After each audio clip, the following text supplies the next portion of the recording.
Le 5 février 2022, mon fils, Yanis, âgé de 8 ans, a été percuté, fauché par une voiture, donc par une chauffarde. Elle lui a roulé dessus, elle a traîné sur 22 mètres, elle a écrasé, puis elle s'est enfuie. Cette année, en fait, ça n'a pas été, c'est pas la meilleure année, puisque le 5 février, ça a été le jour d'un drame. Un drame, je pense qu'on ne se remettra jamais. C'est le décès de mon fils. Il était avec sa maman sur le lac de Villeneuve-de-la-Raho. Et puis en retour, pour aller du côté du véhicule qui est garé sur le petit parking, donc ils sont amenés à passer sur le passage piéton. Alors il y a sa maman, ses deux petites sœurs, Yanis, âgée de 8 ans, et Yanis qui commence à marcher dans le passage piéton. Sa mère est un peu en retrait, elle s'engage aussi. Et à un moment, il y a un véhicule qui vient de l'autre côté, à pleine vitesse, et qui le percute, qui le force en réalité, sans freiner. Humainement parlant, n'importe qui se serait arrêté. Mais là, je ne sais pas ce qui lui prend, elle décide de s'enfuir. Et dans sa fuite, elle écrase Yanis. Elle passe dessus avec la roue avant droite, d'après les enquêteurs, mais d'après les témoins aussi.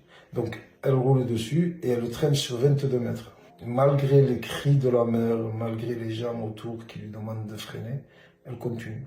Elle le fait passer sous le châssis et 22 mètres plus loin, elle roule avec la roue arrière et elle s'en va. Elle s'en va, donc c'est un délit de fuite. Plus tard, elle dira aux enquêteurs qu'elle a vu par le rétroviseur qu'il y avait des gens qui accouraient vers Yanis. Donc il est à terre, lui il agonise, mais il est encore vivant. Et elle décide de partir. Donc le non-assistance à personne en danger aussi, qui vient se rajouter à tout son comportement criminel. Et elle s'enfuit, donc laissant le petit. Bon. Donc moi, comment j'apprends que que mon fils est accidenté, c'est une dame qui est sur place, donc qui voit mon épouse affolée, elle court avec elle, donc elle lui donne le téléphone, il appelle mon mari.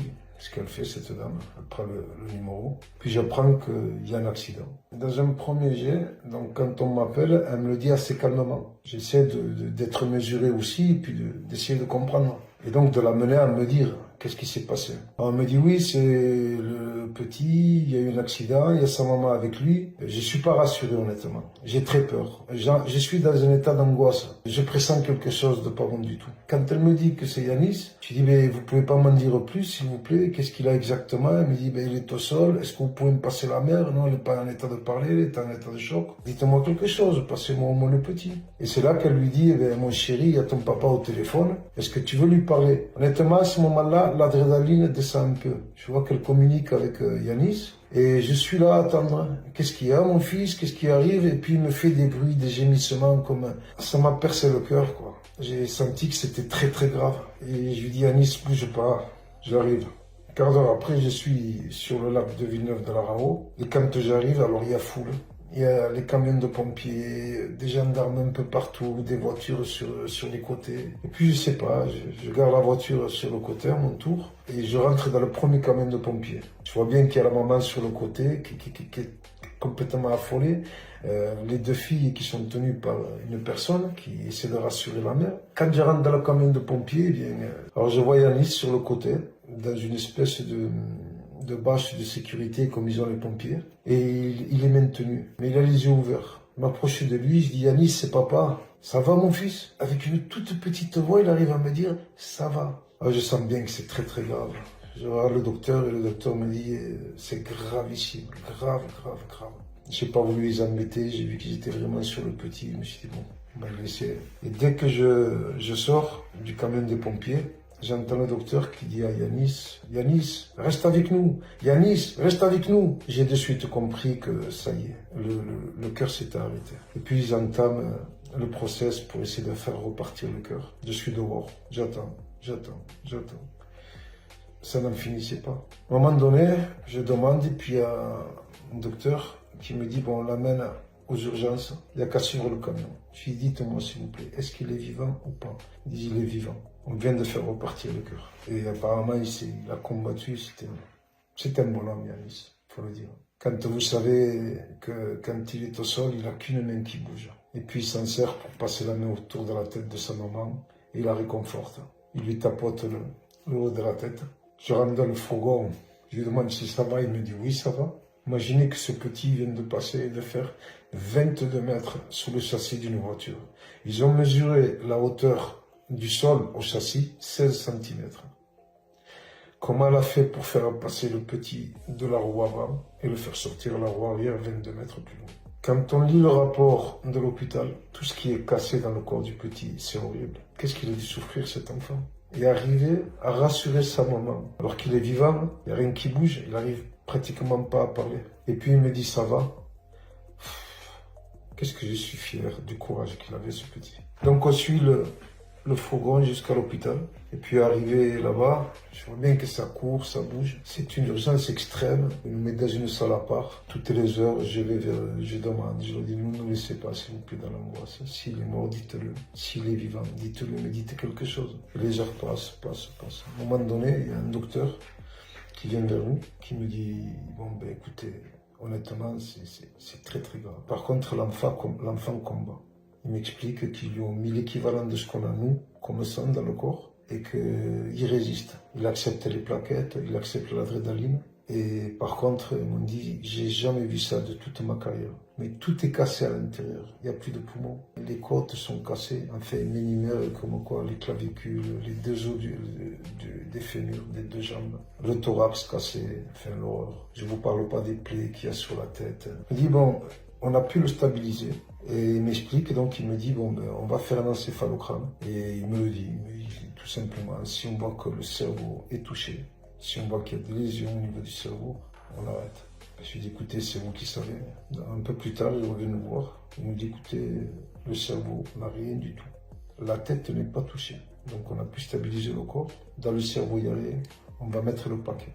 On va tout faire pour le sauver. Il y a une petite chance, on va tout exploiter. De 1h, 2h du matin, tout avait dégringolé. On ne pouvait plus. Alors, il y avait les docteurs qui étaient venus de Montpellier, puis avec tous les docteurs de Perpignan, chacun d'un côté, essayer de repartir. Entre 3 et 4 heures du matin, il dit, écoutez, le cerveau n'est plus alimenté en oxygène. Le cœur bat, mais le problème, c'est que la tension baisse à tel point que ça a un impact direct. Alors, ils essaient de m'expliquer que de toute façon, ça ne sert à rien, il n'y a que le cœur qui fonctionne. Vers 4 heures du matin, on constate la mort de Yanis. Sa mère, moi-même, ses frères ensuite qu'on appelle, pour leur dire que Yanis s'est éteint. Lorsque Yanis s'éteint, j'y crois pas en fait. Comment croire au petit matin, ce petit me fait un grand sourire, il venait tous les matins voir son papa. Et dans ma tête, je vous cache pas quand je suis rentré à la maison. Je te cache pas qu'au petit matin, je suis venu, je l'ai réveillé comme d'habitude pour qu'il parte prendre le bus. Dans mon subconscient, il est toujours pas mort. Au jour d'aujourd'hui, j'ai toujours pas fait son deuil. C'est fou. J'arrive pas, ça me rentre pas dans la tête que mon fils soit mort. Comme moi, papa, j'ai enterré mon fils. On n'est pas programmé pour ça. Ok. Vous avez écouté la vidéo avec moi. Et quand j'ai écouté cette vidéo, ça m'a vraiment attristé. Ça m'a beaucoup attristé. Quand tu as l'occasion, quand tu as la grâce d'avoir encore les gens que tu aimes autour de toi, en vie, et même par-dessus tout, en santé, tu dois profiter au maximum. Tu dois profiter au maximum du temps que Dieu te donne avec les membres de ta famille, avec les gens que tu aimes. Parce que je vous dis, d'un claquement de doigts comme ça, je dis d'un claquement de doigts comme ça, une personne que tu aimes plus que tout et à qui tu ne veux pas dire que tu aimes, une personne que tu estimes et tu joues l'orgueil avec cette personne-là, peut passer de vie à crépa. D'un claquement de doigts. Vous avez entendu, aucun parent sur cette terre n'aimerait enterrer son enfant. Quand normalement nous sommes parents, quand tu accouches ton enfant, ce n'est pas pour que demain, ce soit encore toi qui as souffert pendant 9 mois. Tu as subi les douleurs de contraction, les douleurs de la grossesse, les vomissements. Tu as craché. Et l'enfant qui faisait les étirements dans ton ventre, tu as accouché. Ce n'est pas pour que demain, normalement, ce soit toi, encore en tant que mère ou en tant que père, qui parte enterrer cet enfant. C'est une douleur que je ne peux même pas souhaiter, même à mon plus pire ennemi. Mais il arrive souvent que dans la vie, on se retrouve à ce que vous allez voir un père ou une mère qui enterre son enfant. C'est pour ça qu'il est très important, je dis il est très important, de toujours remercier Dieu. De toujours remercier Dieu pour le souffle de vie qu'il nous donne à nous et à nos enfants. Tu as des enfants qui partent à l'école. Tu as des enfants qui sortent le matin avec toi. Tu peux les laisser à la crèche. Tu peux les laisser chez la nounou. Tu peux les laisser à l'école. Tu reviens le soir, tu récupères tes enfants. Ils sont bien portants. Ils sont tout bien. Ils sont bien portants. Ils n'ont pas de problème. Remercie Dieu. Parce qu'il y a des parents sur cette terre qui sont sortis le matin. Ils sont allés déposer leurs enfants à la crèche. Quand ils sont revenus couvrir l'enfant avec soit un œil crevé ou ils sont venus recouvrir l'enfant avec un pied cassé. Voilà par exemple la vidéo de ce papa.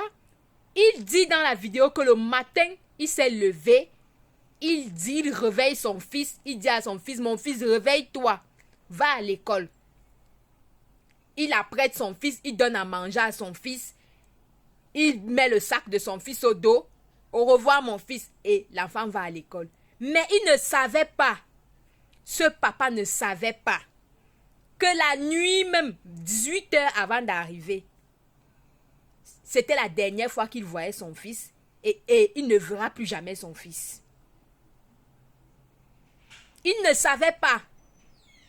Peut-être que je ne sais pas. Si ce papa avait l'habitude de dire à ses enfants qu'il les aimait, je ne sais pas si ce papa avait l'habitude de dire à son fils qu'il l'aimait. Mais imaginons que c'était un peu un papa, estimons un peu que c'était un papa qui ne disait jamais à ses enfants qu'il les aime, qui ne disait jamais à ses enfants quelle importance ils ont à ses yeux. Et le matin comme ça, le fils sort de la maison, il dit qu'il part à l'école, le soir il ne revient plus, il est déjà décédé. Vous pouvez imaginer la douleur? Vous pouvez imaginer la douleur? Toi qui sors le matin, tu vas au travail. Tu sors le matin. Tu vas je ne sais où, tu vas à l'hôpital. Tu sors le matin. Et le soir, tu rentres. Tu dois toujours, quand tu arrives à la maison le soir là, tu dois remercier Dieu. Tu dois dire à Dieu, Seigneur, merci. Merci parce que tu m'as fait sortir le matin. Je suis sorti, j'ai traversé les routes. J'ai emprunté les bus. Vous connaissez qu'il y a les gens qui partent, ils entrent dans le bus comme ça. Il y a quelqu'un qui entre avec la bombe. Est-ce que c'est moi qui va venir vous dire? C'est moi qui viens vous dire. Ce n'est pas moi qui viens vous dire. Il y a les gens qui sortent le matin. Ils partent, ils arrivent à l'arrêt bus comme ça. Ou à l'arrêt de train. Il y a quelqu'un qui sort là avec la mitraillette. Il tire sur tout le monde. Il ne rentre plus. Donc comme il est sorti le matin pour aller au travail là, il n'est plus revenu le soir. Donc toi qui as l'occasion, tu sors le matin. Le soir, tu reviens, tu entres chez toi. Quand tu entres chez toi, dis Seigneur, je te dis merci. Merci parce que tu m'as protégé. Je suis sorti. Tu pouvais me laisser aussi comme ça. Ce n'est pas parce que tu ne m'as pas permis de rentrer, d'arriver à la maison, d'être bien portant avec mes enfants parce que je suis mieux que la personne qui a été tirée là. Non. Mais c'est une grâce. Et je te dis merci. Toujours le faire. Tu dois toujours dire à tes enfants que tu les aimes. Toi, enfant, parce que ça pouvait ne pas être l'enfant, ça pouvait être la mère. Ça pouvait ne pas être la mère, ça pouvait être le père. Qui sort comme ça le matin et qui ne revient pas. Tu dois toujours dire aux gens que tu as autour de toi que tu les aimes. Les gens à qui tu tiens. Tu dois toujours leur dire que tu les aimes. Ça ne sert à rien, l'orgueil. Ça ne sert à rien d'avoir les problèmes de dire que non, c'est lui qui va venir me demander pardon en premier. S'il ne vient pas me demander pardon là, on va seulement rester comme ça. La vie ne tient qu'à un bout de fil. La vie ne tient qu'à un bout de fil. Les rancœurs, tout ça, ça ne sert à rien. Ce papa, il est allé enterrer son enfant. Il ne va plus jamais voir son enfant jouer. Il ne va plus jamais dire à son enfant je t'aime et son enfant va lui dire je t'aime papa. Jamais. Jamais. C'est fini comme ça. Même si peut-être qu'il va aller sur la tombe de son fils, peut-être pleurer, dire à son fils comment il l'aime. Mais c'est fini. Il sera seulement en train de parler à la tombe. Là, il ne sera plus à son fils. Son fils, il est à mort. C'est fini. C'est étant en vie. Aimons-nous vivants. C'est étant en vie qu'on doit dire aux gens qui sont autour de nous qu'on les aime. Ton père et ta mère sont encore en vie. Dis-leur que tu les aimes. Tu as des enfants. Il n'y a pas une journée qui doit passer sans que tu ne dises à tes enfants que tu les aimes. Tu as ton mari, ta femme qui est là à côté de toi, qui se comporte bien avec toi, qui t'aime et tout. Dis-lui que tu l'aimes. Aimons-nous vivants. Parce que la vie ne tient qu'à ça. Je dis bien que la vie ne tient qu'à ça. À bon entendeur, salut.